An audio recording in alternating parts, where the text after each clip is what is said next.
ओम श्री परमात्मने नमः। गुरुर्ब्रह्मा गुरुर्विष्णु गुरुर्देव महेश्वर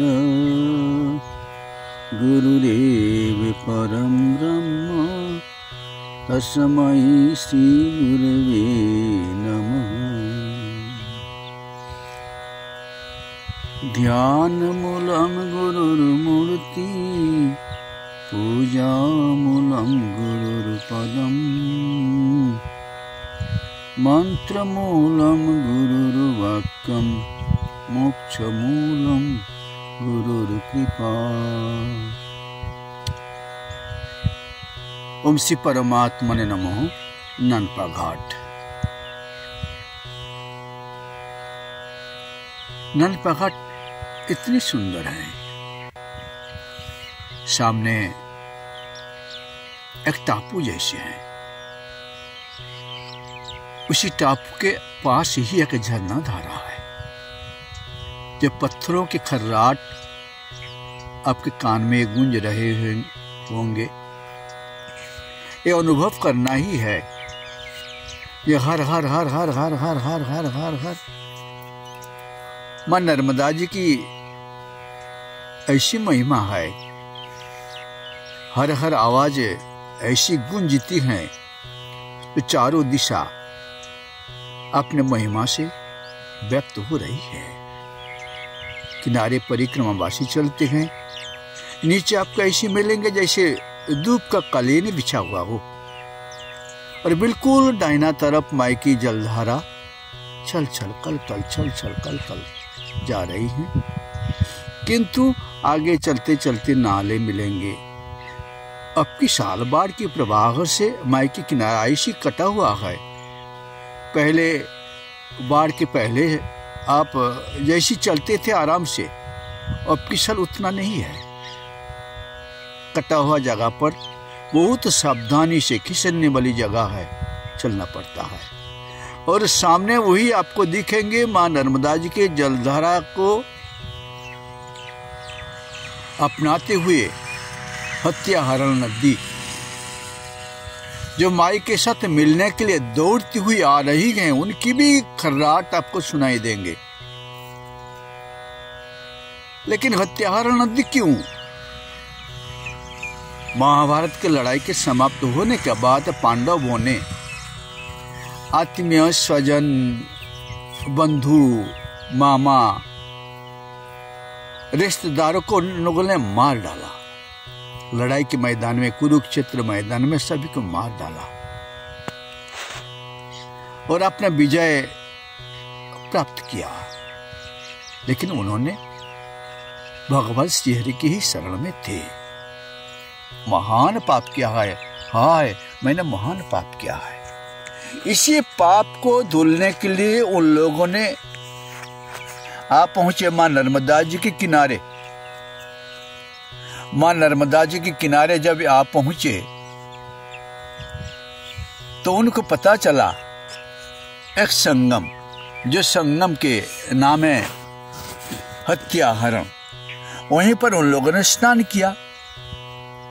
स्नान करके अपने पाप को धो डाले। तो ये हत्याहरण नदी में जितने भी पाप आप पहुंचे, वही पाप को लेकर हत्याहरण आगे चले नर्मदा जी से मिल जाऊं। लेकिन मां नर्मदा जी ने उनको देख के तो पापी न गए, तुमको मैं अपने साथ नहीं लेती हूं, तुम स्वर्ग जाओ। मना कर दिया, नहीं नहीं नहीं, स्वर्ग जाओ। हत्याहरण कहां जाए, दुखी हो गई। फिर दूसरी धारा उनने निकली। पहले धारा तो माई जा रही है पश्चिम दिशा की ओर, और हत्याहरण नदी का धारा आ रही है पूर्व दिशा की ओर। अब हत्याहरण नदी जब थम गई तो दूसरी धारा वहीं से निकली, जो जाके बिल्कुल बीचों बीच उस पर जाके पहाड़ी खर्राट जहां पर है चट्टान में जाके टकराने लगी। और वहीं पर बना हुआ है एक सुंदर, बड़ी सुंदर जगह है जो कहते हैं ब्रह्मयोनि।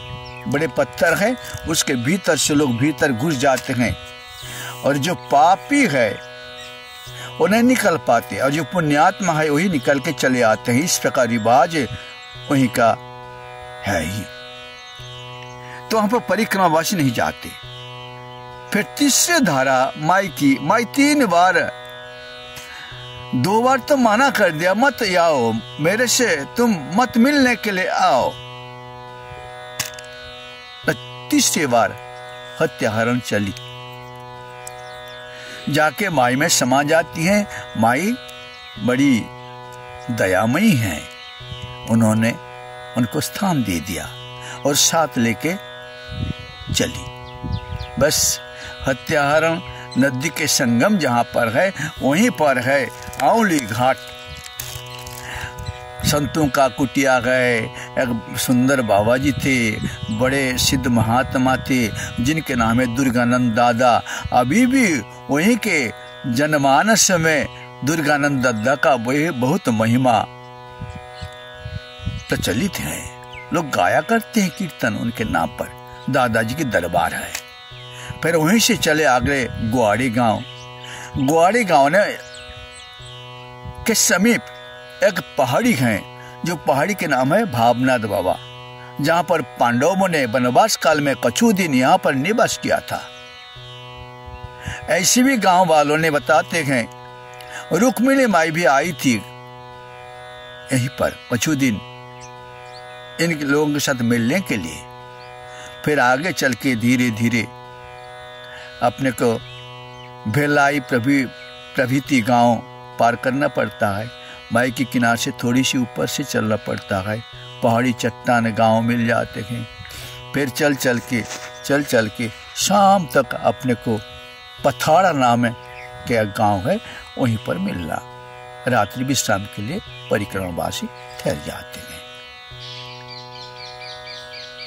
सेवा सत्कार तो मिलती ही है, किंतु अब की साल माई की बाढ़ ने जहां तहां घाट तोड़े, किनारा तोड़े। जैसी युवावस्था में यौवन मद जब जीव जगत को त्रस्त करते हैं, हम से दीगर नस्ती। इस प्रकार माई भादो की महीना में जब बाढ़ आई थी तो ये घाट भी उन्होंने ऐसी बना दिया, जहाँ पर चलना फिरना बड़ी मुश्किल हो चुका था। रात्रि विश्राम के बाद प्रभात काल में उसी स्थान पर आगे चले। चलते चलते एक कुंड नाम के गांव मिल जाता है। कुंड नाम के गांव के बाद ही मिल जाता है नदी। नदी के गर्भ में बहुत सारे कुंड जैसे दिखने में आ जाते हैं। अभी तो पक्का पुल बना हुआ है। फिर परिक्रमावासी जाके गांव में एक पटेल बाबा रहते हैं, उनके घर पर रात्रि विश्राम करते हैं। बड़ी प्यारा है पटेल बाबा ने, जो साधु संतों का सेवा करते हैं। संत निवास अपने दरवाजे के ऊपर लिख के रखा है, कोई संत आ जाए एकांत सेवी अपने भजन पूजन साधन करें, उनके लिए भी उनके इंतजाम है। फिर दूसरे दिन चलते चलते आप पहुंचे गोयद गांव में। माई के तो निराली छटा। देखते देखते परिक्रमावासी माई के जय जयकार देते हुए आके पहुंच जाते हैं चांदला कुटी। बड़ी सुंदर स्थान है चांदला कुटी, पक्का घाट बना हुआ है और गांव वालों ने वहां पर एक सुंदर सदावर्त बना के रखे हैं। कैसी है हमारे देवभूमि भारतवर्ष का धार्मिक प्रवृत्ति, उसी के कारण जनमानस में ये बना हुआ है। साधु नाम दर्शनम पुण्यम तीर्थभूतानि साधव कले फलंत तीर्थानि साधु सत्य समागमे। साधु संतों का सेवा होगा। साधु को क्या चाहिए? थोड़ी सी अन्न और थोड़ी सी सोने की जगह, बस सवारे उठ के चले जाते हैं। किंतु जगतवासी को सुनाते रहते हैं, हरि भजन बिना सुख नहीं रे। चांदला कुटी में नानपा बालों ने बहुत सारे भक्त लोग गए थे, वहां पर मिल के आए। एक माई बाबा जी के पास आ गए। बाबा जी के पास आप पहुंचती है और बाबा जी को सुनाती है, मैं भगवान का भक्ति करती हूँ, मेरे पास गोपाल जी हैं, गोपाल जी के नहलाती हूँ, उनकी सेवा करती हूँ। लेकिन एक दिन ऐसी मेरे बुद्धि हो गई, उनको स्नान कराते कराते गोपाल जी की जो मूर्ति है मेरे हाथ से नीचे फर्श के ऊपर गिर पड़ी और उनके हाथ टूट गई। और माई इतनी रो रही थी, अरे राम क्या कहूँ, मेरे गोपाल जी की हाथ टूट गई, अरे बेटा रे गोपाल जी की हाथ टूट गई, तू जल्दी जल्दी इसको इलाज करा के ले आ रे। तो हमारे जो बहू हैं वही माई बोल रही थी, उन्होंने कहा अरे जाओ जाओ जल्दी जाओ जल्दी जाओ, जब तक तुमने इनको इलाज करके मतलब मिस्त्री के पास से मरम्मत करके नहीं लाओगे तब तक हमारे माताजी तो नहीं खाएगी। तो वही बात रहा, माताजी नहीं खाई। माताजी बिल्कुल मुरझे हुए बैठे हुए हैं, उनके गोपाल जी के हाथ टूटे हुए हैं। उनके बेटा मिस्त्री के पास ले गए हैं, उनको प्लास्टर करके ले आए। ले आते ही माताजी के जीवन जैसी आप पहुंचा, माताजी खुश हो गई। खुश होके गोपाल जी को लेके उन्हें स्नान कराया, कपड़ा पहना दिया, उनको सेवा कराया, तब जाके वो अपनी सस्त श्वास आराम का श्वास उन्हें लेने लगी। वही गए हमारे देवभूमि भारतवर्ष का आध्यात्मिक चिंतन भक्ति भाव का ही ये महिमा है। फिर आगे चले भिलाड़िया घाट। भिलाड़िया घाट में साधु का निवास है।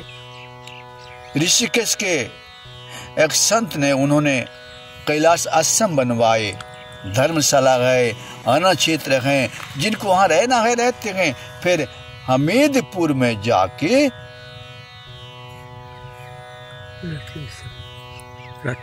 रात्रि विश्राम किया। यहाँ पर माई का उत्तर वाहिनी है, उत्तर दिशा की ओर माई जाती हैं, लेकिन किनारे किनारे यहाँ पर बहुत बिरले लोग जाते हैं। ऊपर सड़क बंधा हुआ है, सड़क करके परिक्रमावासी पापन नाम के गांव पार करके आ जाते हैं। एक बड़ी सुंदर नदी जिनके जल कांच जैसे हैं, गंजाल। यहाँ पर त्रिवेणी संगम है, त्रिवेणी संगम, गोमती, गंजाल, मां नर्मदा, तीन की संगम है। वही संगम स्थल पर एक बहुत पुराने आदि गुरु शंकराचार्य जी की परंपरा से एक संतों ने वहां पर मठ बनाया था। वही मठ में बहुत संत रहते थे पहले, उनका समाधि स्थल बने हुए हैं और गंगेशी आश्रम के नाम से वो प्रसिद्ध हैं। और गंजालेश्वर महादेव जी की वहाँ पर स्थान है। गोदा गांव आगे मिल जाते हैं। श्याम स्वरूप दत्त मंदिर है, मठ है, धर्मशाला है, सदावर्त हैं। ये त्रिवेणी संगम जैसे यहाँ पर मेला भी भरते हैं, लोगों का आना जाना बना हुआ है। फिर आगे चलते हैं, आगे चल के गोयद गांव में रात्रि विश्राम, बड़ी निराले स्थान है। एक हनुमान जी का मंदिर है। एक बूढ़े बाबा जी सायंकाल में हनुमान जी का आरती करने के लिए आए थे। वो मजाक से बोल रहे थे, बड़ी खुश मिजाजी हैं। बोले अरे चलो चलो चलो हमारे घर से आप सीधा सामान ले आना, भोजन प्रसादी बनाना। बड़ी प्यारा है, उनके स्वभाव सही है। साधु का सेवा, साधु के प्रेम, साधु के प्रति प्रेम है उनका, तो सदाचारी और भक्त लोग हैं, इसका प्रमाण है। माई बिल्कुल किनारे सटे हुए हैं। सवेरे उठ के परिक्रमावासी वहाँ पर स्नान ध्यान करते हैं। बस आगे बढ़ते हैं। आगे चल के परिक्रमावासी करीब करीब माता जी के किनारे सटे हुए परिक्रमा मार्ग बना हुआ है, लेकिन कच्चा रास्ता है और धूल के ऊपर नंगे पैर वाले परिक्रमावासी कोई चले तो उनको आराम मिल जाता है। धूप के ऊपर जैसे कोई कालीन बिछा दिया हुआ गए, धूल के ऊपर चलते गए। और गांव के लोगों ने बार बार अरे नाश्ता ले जाओ रे, अरे चाय पी जाओ बाबा, अरे मत जाओ, इस प्रकार पुकारते रहते हैं। और पहुंच गए माता जी के जो नाभि स्थल है, उस पार है नेमावर घाट और इस पार है हंडिया स्थान है। इस पार उस पार जाने का पुल बना हुआ है। रात्रि विश्राम के लिए ठहर गए थे रामानंद आश्रम में। ओम श्री परमात्मने नमः। तदीय पाद पंकजं नमामि मात नर्मदे।